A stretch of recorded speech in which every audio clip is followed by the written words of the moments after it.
Hi everyone! So we are here in the countryside. It's a farm area. So nag-visit po tayo dito kasi they invited us for dinner. Ang galing no, ang ganda ng place. Oh. Kahit saan ka lang dyan tatakbo. Yeah, it's beautiful. So lahat dito parang green lang, no? Green and blue. So, yung kalsada.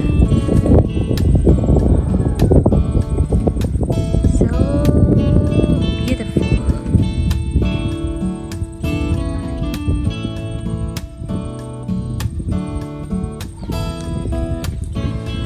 Para wala kang maisip na problema. Mag-coffee ka lang dito sa tabi.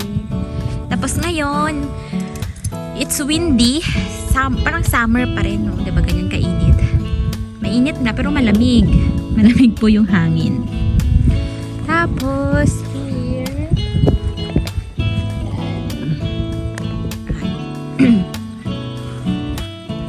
Cut po tayo. So, ito yung house. Wait, zoom pala. Ayan. So, yun yung bahay ng nag-invite sa atin. So, nandyan sila sa loob. Tignan mo yung lemons. Ang daming bunga. Ang liit lang, no? Ayan, oh. So, dami niyang bunga. So, nice. So, tapos dun po yung kabila. Ang taas ng init dito. Time check now is mag 5 PM na.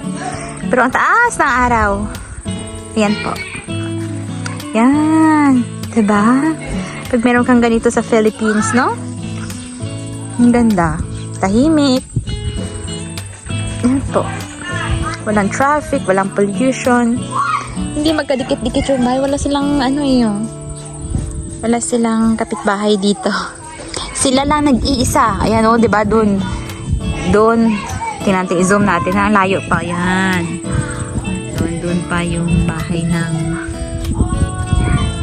farmer siguro. Pero dito wala eh. Wala silang kapitbahay. So ito po. Balik tayo dito sa lemons. Yung lemons. Ayan, oh, ripe na po yung iba. Yan. So look at that. Mag-harvest ka lang, no?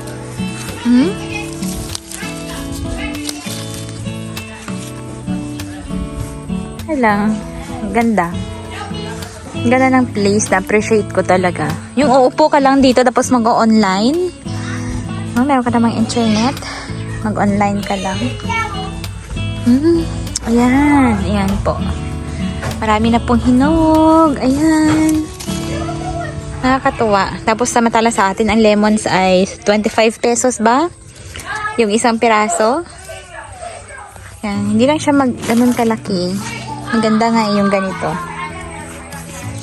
So, ayun. So, ikot pa tayo.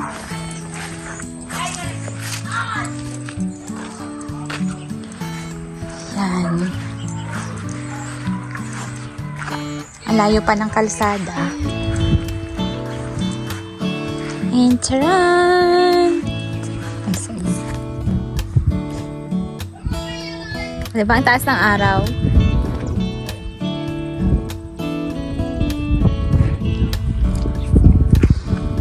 This is really beautiful. Ganda, no?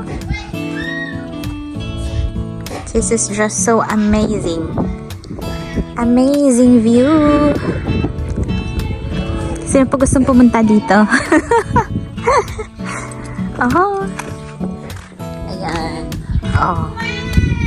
Oh, yan po yung view ng place. Ang ganda.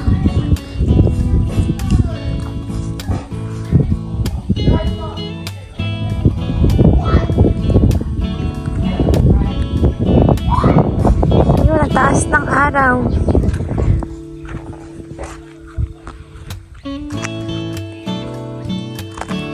Ang saya, no? Ganitong place.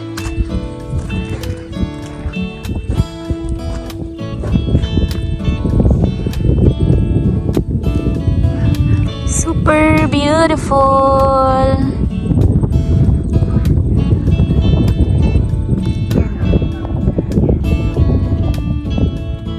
Yan o. Dumadaan na sasakyan kasi malayo sa kalsada.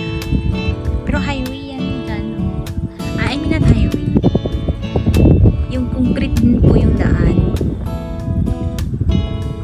Pero papasok. Not the national highway ba? Ayun. Ano ba yung dumaan? Motor ba yan? Ayun, sasakyan. Layo.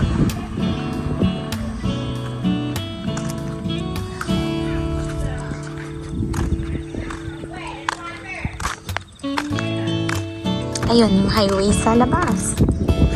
Malayo pa. Tapos yung motor, di ba sa Philippines, marami tayong angkas, joyride, move it. Dito pag kumuha ka ng license ng motor, sobrang mahal. Parang 4 times yung ano niya, yung cost. Expensive kumuha ng license. Bihira yung magkaroon ng, ayan o, may motor na dadaan. Bihira lang po, wala ka makitang ganyan sa kalsada. Bihira lang po yung may license ng motor. At very strict sila dito. Pag wala kang license, you cannot drive. Kaya, yan, dito tayo. Yan. So, diba, dito naman sa kabilang side. Ang ganda, no? No? Wala kang kapitbahay. Ah, beautiful place. So, gintour ko lang kayo dito sa pinuntahan namin. Kasi naiwan ko na naka-live yung aking ano doon. Ayan. So, ito po yung pinuntahan namin today. It's Sunday. Oh, so beautiful. Yan. So, yan papasok sa kanila. Kaya tatakbo ka dito eh, no? Kahit sumigaw ka. Wala kang kapitbahay.